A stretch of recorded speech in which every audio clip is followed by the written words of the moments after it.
Bonjour à tous, aujourd'hui je vous propose une vidéo qui va parler de la fusion entre Berliet et la Saviem pour créer en 1980 Renault Véhicule Industriel.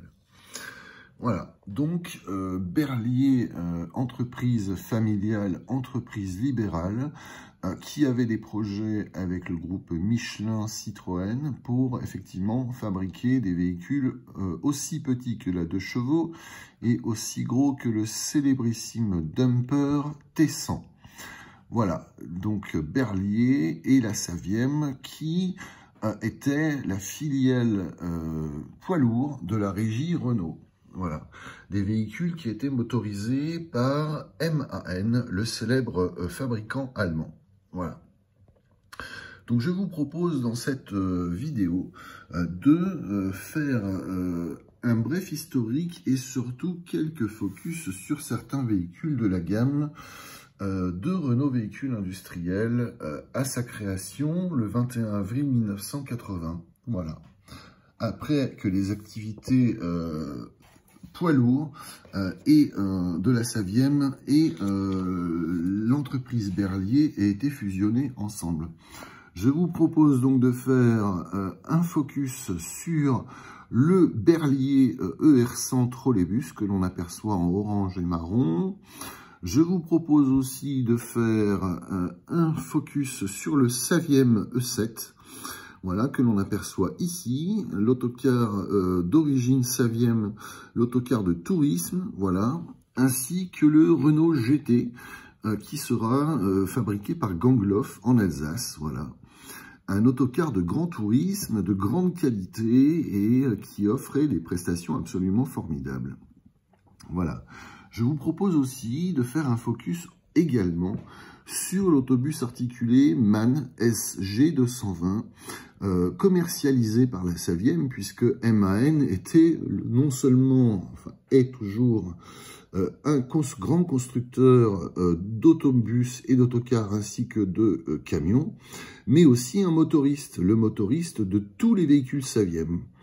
Voilà, on peut noter d'ailleurs qu'il y a, alors ne faites pas une attaque, ni un AVC, il y a bien un losange Renault qui a été apposé sur la face avant de cet autobus MAN fabriqué en Allemagne, voilà, le SG220. Voilà. Alors, il faut savoir que à la fusion entre Renault Véhicule Industriel et la Saviem, certains véhicules d'origine Berliet étaient vendus sous la marque Berliet, mais aussi sous la marque Renault. Voilà. Certains camions de la gamme Saviem étaient aussi proposés sur la gamme Berliet. Donc vraiment, il y avait une espèce d'ineptie. Et c'est vrai que au niveau commercial, les choses n'étaient pas très claires, étaient plutôt embrouillées même. Voilà. Donc, concernant un autobus articulé, donc le SG220 que l'on aperçoit ici, donc c'est un autobus articulé qui était donc fabriqué par MAN, le célèbre constructeur allemand, qui motorisait donc tous les autocars et autobus de la gamme Saviem.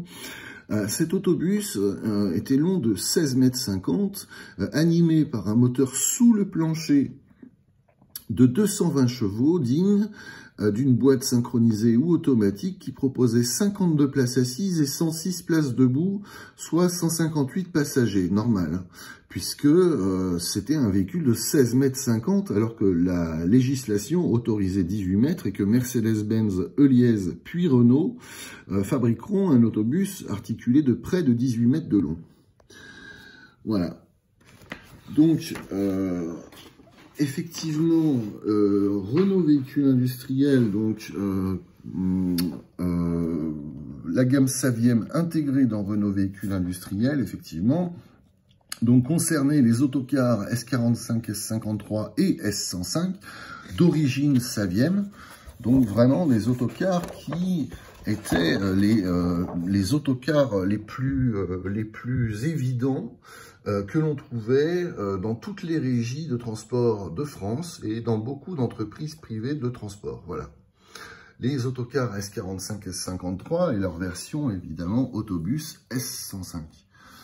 Voilà, donc évidemment des véhicules, donc ici, là, ce sont par exemple des exemples d'implantation, des véhicules qui seront motorisés par MAN, comme nous le voyons ici, voilà, moteur dieselman type 0846 de 170 chevaux. Voilà. Donc S45, S53 de Saviem, qui deviendront donc des Renault S45, S53R. R comme Renault. Voilà. Nous avons aussi les autobus, donc là, ici, siège d'autocar, je vais un peu vite en besogne, les autobus SC10, les Saviem SC10, les Saviem, les autobus standards français. Voilà, donc l'autobus standard français disponible ici en version PF, c'est-à-dire à plateforme arrière ouverte. Voilà, donc qui offre au véhicule un look absolument formidable et qui rappelle les anciens bus TN du début du XXe siècle. Voilà, donc comme je vous le disais, effectivement, le SG220 du constructeur MAN allemand, le motoriste donc de tous les autocars et autobus de la Saviem, effectivement, ce SG220 sera vendu par la force de vente de la Saviem. Alors, il faut savoir que donc, si ce véhicule avait une longueur de 16,50 m, et proposé jusqu'à 158 passagers à l'intérieur, effectivement, la hauteur de plancher de ce véhicule était de 93 cm, sachant que le S105, la version autobus du S45, S53, le S105 avait déjà un plancher de 90 cm. Autant vous dire que ce véhicule-là n'avait pas les caractéristiques idéales pour être un autobus urbain. Voilà, donc c'était un véhicule, à mon avis, d'ancienne génération qui a été simplement restylé avec une nouvelle carrosserie plus actuelle et une nouvelle face avant. Voilà donc le Saviem SC10, donc qui est devenu le Renault SC10R, voilà, donc intégré dans Renault Véhicule Industriel. Voilà, le Saviem avec le logo Renault. Voilà, en 1980. Alors ensuite, il y avait aussi, on ne peut pas parler des autocars Saviem sans parler de la gamme de sièges, la gamme 15 qui a fait tout le succès des autocars Saviem, parce que effectivement les autocars Saviem avaient la particularité d'avoir une gamme de sièges extrêmement confortable. Alors, la gamme 15, donc le siège 15 confort à gauche, voilà. Vraiment le siège le plus, je dirais, le plus simple, le plus basique, mais surtout le plus confortable, très rembourré, avec effectivement la version 15T au centre, voilà. Donc 15T Tourisme avec tétière et le 15TI Grand Tourisme avec dossier inclinable et tétière. Alors je dois dire que les 15T et 15TI, je ne les ai pas connus. Voilà, je n'ai connu que les 15. En tout cas, je peux vous assurer que c'était des sièges extrêmement confortables qui garnissaient effectivement les autocars de la Saviem. Voilà, donc on peut observer effectivement quelques détails de style, d'équipement et de technologie. Voilà, le bâti et ossature très résistant, rigidité, solidité et sécurité, d'une ossature bien ancrée, 2 pattes de fixation au sol et 2 pattes de fixation au mur. Un mécanisme d'inclinaison fiable sur les sièges 15TI Grand Tourisme, ressort à gaz surdimensionné avec blocage hydraulique. Cendrier porte-revue en option et des strapontins portefeuille peuvent également équiper les sièges 15TI Grand Tourisme. Alors ces strapontins avaient la particularité effectivement d'avoir une structure en métal. Et malheureusement, dommage pour ceux qui s'y coinçaient les doigts, parce que c'était assez dangereux. Voilà, donc c'était je dirais des équipements qui étaient autorisés par le code de la route, mais qui effectivement étaient très dangereux. Enfin, on pouvait s'y coincer les doigts et le verdict était implacable. Voilà, donc sachez aussi évidemment que il y avait une garniture de siège résistante et facile à changer par un système d'habillage de type chaussette.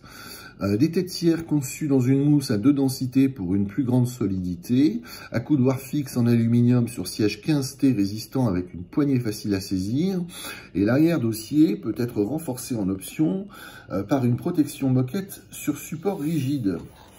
Voilà, donc entre autres de véhicules, je vous ai montré les S45 et S53, mais je ne vous ai pas montré le E7. Alors le E7, c'est l'autocar de tourisme de Renault Véhicules Industriels, voilà, d'origine Saviem, qui apparemment aura été un véhicule assez long à mettre au point, mais qui finalement fera bien l'affaire, puisque d'abord il aura bien évolué et surtout il sera proposé en plusieurs longueurs que l'on verra effectivement dans cette vidéo.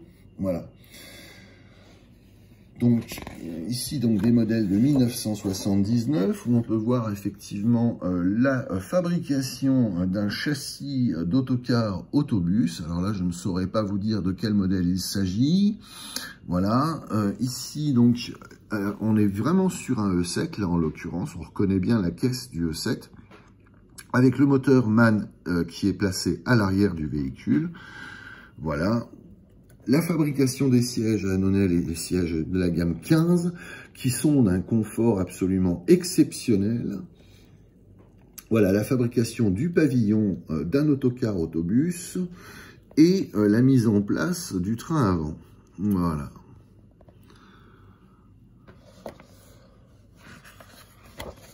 Donc cet autocar avait la particularité, donc outre d'être un autocar grand format, c'est-à-dire vraiment de près de 12 mètres de long, ce véhicule, donc Grand Tourisme, avait la particularité non seulement d'offrir de grandes soutes, mais de proposer un intérieur extrêmement spacieux et extrêmement lumineux. C'est-à-dire que de ma mémoire d'usager de transport et d'autocar autobus, je n'ai pas eu le souvenir d'avoir voyagé dans un autocar aussi spacieux que le E7. Voilà. Donc, la vue sur le nouveau moteur MAN 6 cylindres de 240 chevaux, voilà, qui est très efficient, remarquablement efficient. Voilà, donc ici une vue de la face avant et du porte-à-faux arrière droit, voilà, donc avec une porte issue de secours battante à l'arrière, voilà, les extracteurs d'air au pavillon et on observe aussi au-dessus du passage de roue, un peu en avant, un aérateur de pavillon, voilà. On peut observer aussi l'intérieur avec les sièges Saviem extrêmement confortables. Voilà, du Saviem E7. Voilà. Alors donc effectivement, par tous les temps, voilà, par tous les temps, le E7 effectivement fait l'affaire. Voilà, c'est un autocar qui s'adapte à toutes les conditions.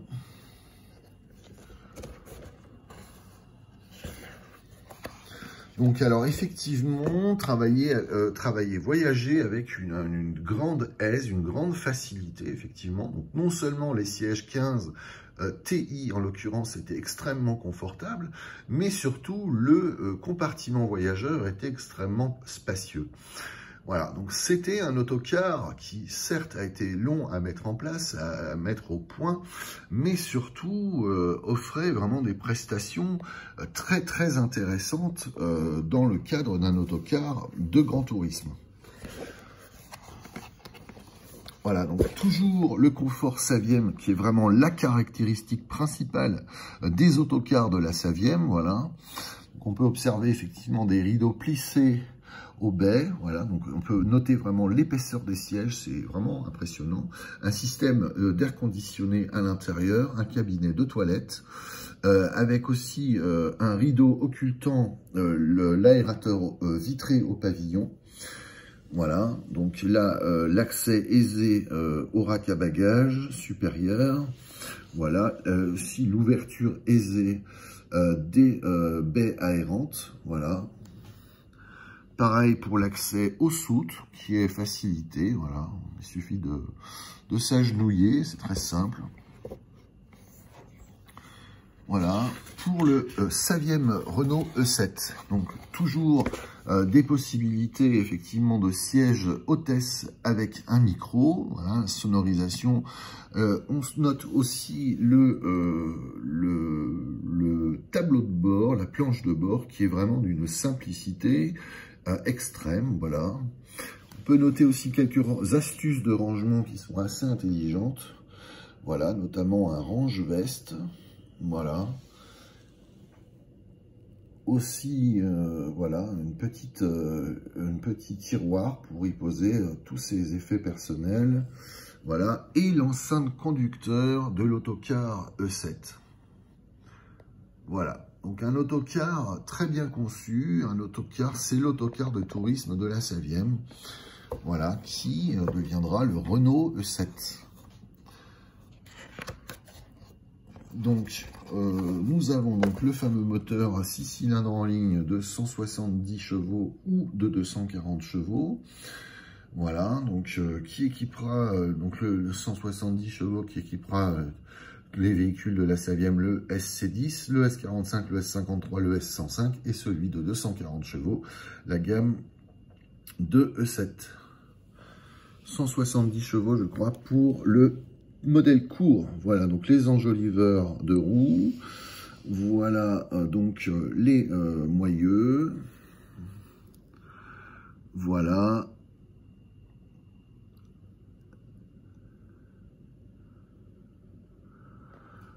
Le moteur. Voilà. Alors ensuite, nous allons avoir, sauf erreur, voilà, la gamme de véhicules, le E7 court, donc 4 modules de baie entre les portes avant et arrière. Le E7N normal, 5 modules de baie.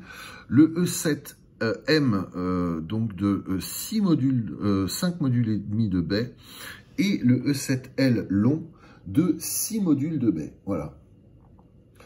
Donc le E7L, voilà, donc les possibilités d'aménagement intérieur entre le L et le M et entre le N et le C. Voilà, concernant les aménagements intérieurs. Je vais quand même regarder, parce que j'ai mon petit tableau là qui va me donner les informations sur les longueurs des véhicules, voilà. Donc le E7... Le L, donc l'autocar E7, L 53 places, donc 12 mètres de long. Le E7M 49 places, 11 mètres 50 de long, donc 5,5 modules. Voilà. Le E7L en ayant 6. Le E7N à 45 places et 10 mètres 50 de long. Et le E7C court, donc 37 places et 8 mètres 99 de long. Voilà concernant l'autocar E7. Voilà, de Renault et d'origine Saviem. Voilà. Donc ensuite, concernant Berliet, alors là, c'est l'autobus Berliet PR100 qui va devenir donc le Renault PR100, enfin le Berliet PR100MI, qui deviendra le Renault PR100. J'en ai parlé en long, en large et en travers sur plusieurs vidéos, dans plusieurs vidéos, mais ce qui m'intéresse aujourd'hui, c'est de faire un petit focus sur le Berliet ER100, le trolleybus de Berliet, qui deviendra le Renault ER100 d'ailleurs. Voilà, donc le trolleybus ER100 pour une meilleure qualité de vie. Voilà, donc c'est vraisemblablement, il s'agit vraisemblablement d'un véhicule pour Grenoble. Voilà, donc pour une meilleure qualité de vie, version électrifiée du PR100. Le ER100 est un trolleybus moderne répondant aux besoins actuels des réseaux équipés de lignes aériennes. Son groupe thermique permet un fonctionnement autonome en cas de défaillance du réseau électrifié ou de déviation du trafic. Le ER100 apporte une solution rationnelle aux préoccupations de lutte contre le bruit et la pollution de l'air. Voilà, donc juste pour savoir, ça prend 5 minutes de savoir comment est fabriqué un ER100, qu'est-ce qu'il y a dedans exactement.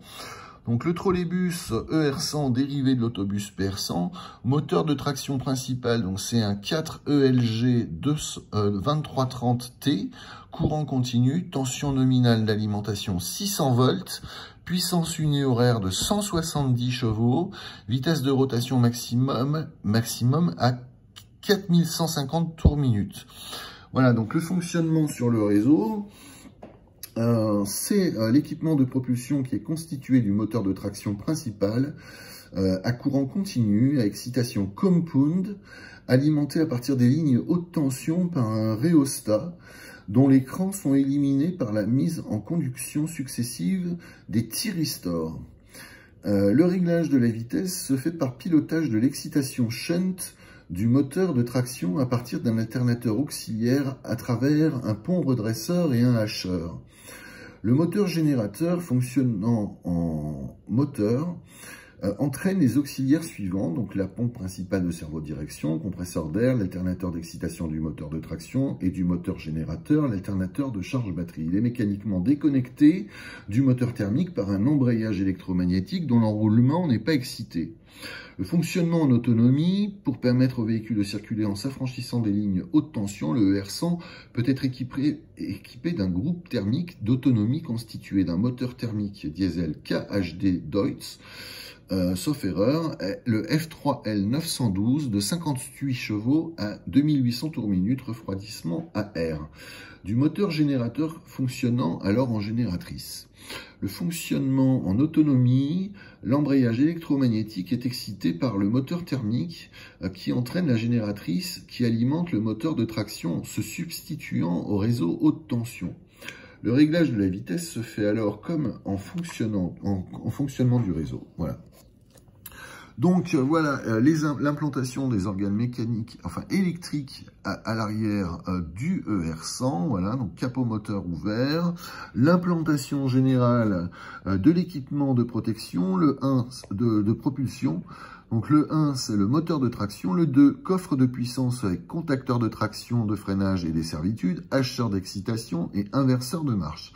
Le 3, c'est le moteur diesel.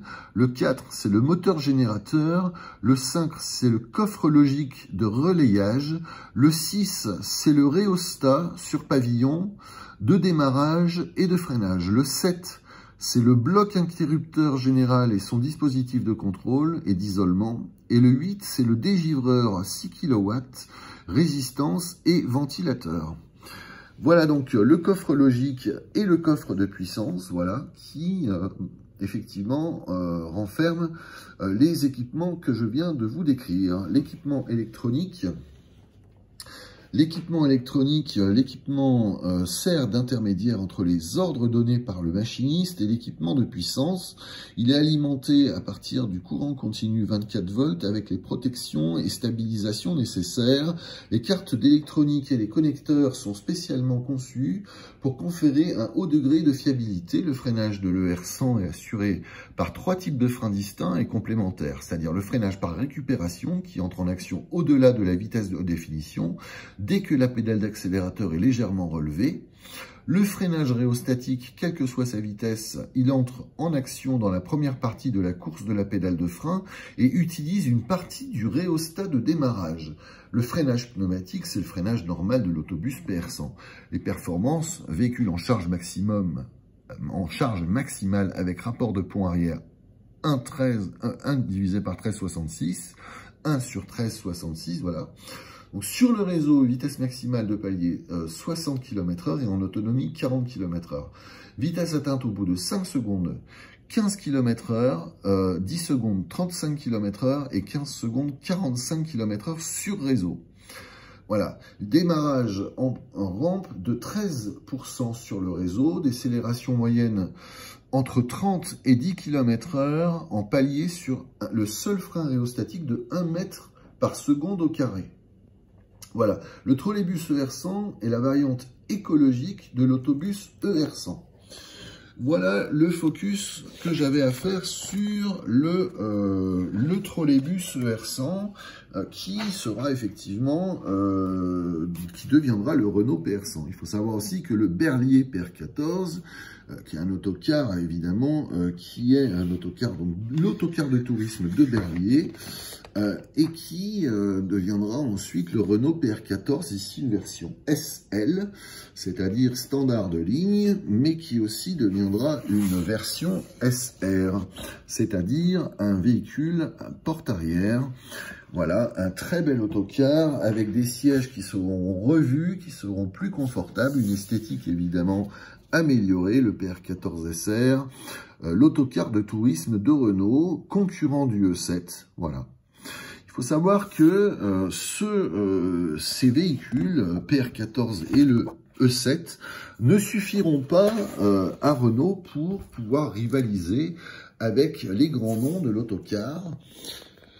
Donc, le châssis du Renault PR14 sera utilisé par le carrossier Gangloff pour créer un nouvel autocar de grand tourisme surélevé, le Renault GT, donc fabriqué par Gangloff. Voilà, donc on peut voir aussi ici une version présidence, donc voilà, du Renault GT, l'autocar de grand tourisme donc surélevé de Renault, fabriqué par Gangloff. Voilà, donc c'est un autocar de tourisme qui effectivement, donc basé sur le châssis avec les deux longerons, le châssis à longeron du PR14, le Renault GT effectivement proposera des prestations très haut de gamme qui seront l'équivalente de ce que faisait Setra ou Van Hool, notamment les grands noms de l'autocar, effectivement, de l'autocar moderne, voilà. Il faut savoir aussi que le Renault E7, que je vous ai montré tout à l'heure et dont je vous ai montré la brochure, le Renault E7 fera aussi l'objet par Gangloff d'une transformation en véhicule surélevé. Un autocar aussi formidable avec des sièges très confortables qui proposera effectivement des équipements comme la sonorisation, des sièges inclinables, les rideaux au bai et puis aussi un cabinet de toilette, voilà. Donc voilà, pour le Renault GT, donc fabriqué par Gangloff, un carrossier constructeur de Colmar, voilà, dans le Haut-Rhin. Voilà le Haut-Rhin, le véhicule, le Renault GT, fabriqué par Gangloff. Voilà, concernant les véhicules de Renault Véhicules Industriels. Donc, on a vu effectivement le E7, les PR14. Alors, les PR14, alors, il faut savoir qu'ils existent en plusieurs longueurs aussi, puisqu'on avait parlé effectivement des différentes longueurs. Le E7C, le E7M, le E7N et le E7L long. Mais on n'a pas parlé des PR14, donc les PR10S, un moteur de 215 chevaux, moteur PR12S, toujours le moteur de 215 chevaux, le PR14S de 225 chevaux et le PR14 SR, donc suralimenté à moteur intercouleur de 264 chevaux. Il faut savoir que tous les véhicules d'origine Berliet ont un moteur d'origine Berliet. Tous les moteurs d'origine Saviem, tous les véhicules d'origine Saviem ont un moteur MAN, allemand. Voilà, donc le PR10S de 9,42 m de long, le PR12S de 11,12 m de long, le PR14S de 12 mètres et le SR aussi de 12 mètres également. Voilà. Donc ce sont des véhicules qui sont voilà, le mix entre les gammes Saviem et les gammes Berliet. Voilà.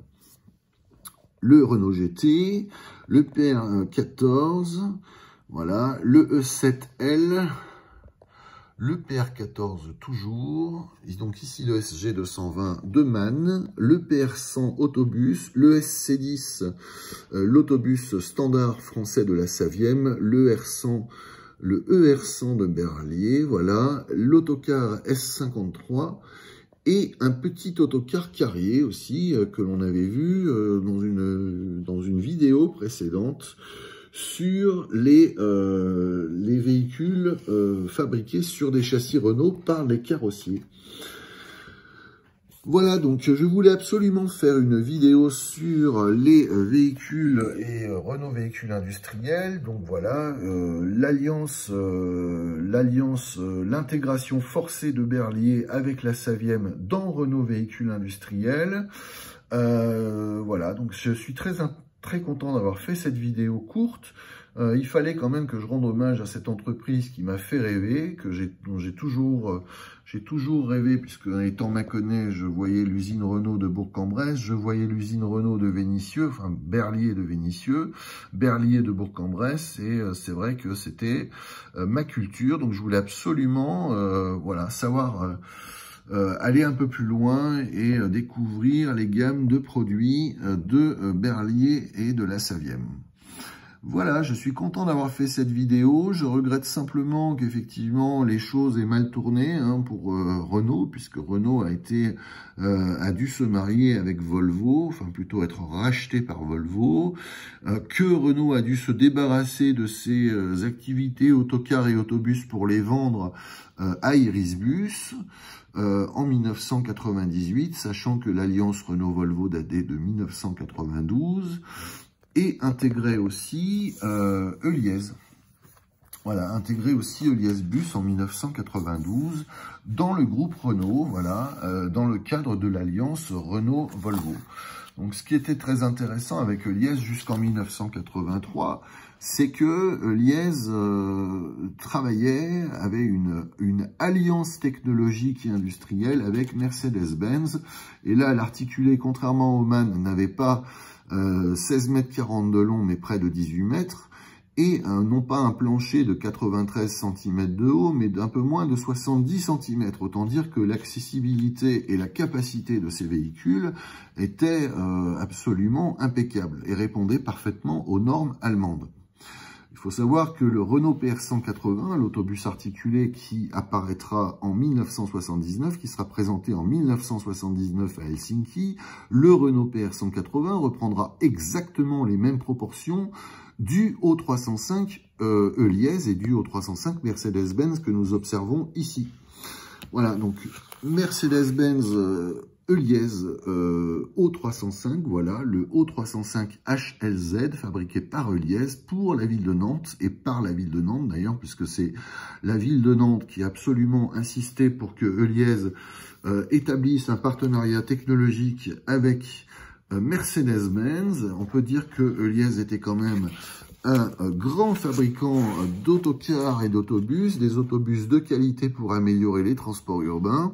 On peut voir effectivement l'alliance Mercedes-Benz et Heuliez, voilà, dans le cadre donc de l'autobus articulé O305G HLZ Heuliez, l'autobus standard O305 HLZ, voilà, et quelques prémices. Donc là, évidemment, un petit fourgon, un petit van Citroën aménagé en autobus, par Heuliez toujours, et les prémices du design de la future caisse qui ne sera pas adaptée sur châssis Mercedes-Benz, puisque par décision gouvernementale, Heuliez devra arrêter sa collaboration, son alliance technologique avec Mercedes-Benz pour justement se marier avec Renault, voilà, enfin d'abord collaborer avec Renault Véhicules Industriels, fabriquer des véhicules sur châssis Renault qui connaîtront d'ailleurs un vif succès. 2113 exemplaires produits, effectivement, des GX 107 standards et des GX 187 articulés, donc sur châssis Renault, ici le Renault Mégabus de série, pour les transports publics de Bordeaux, voilà.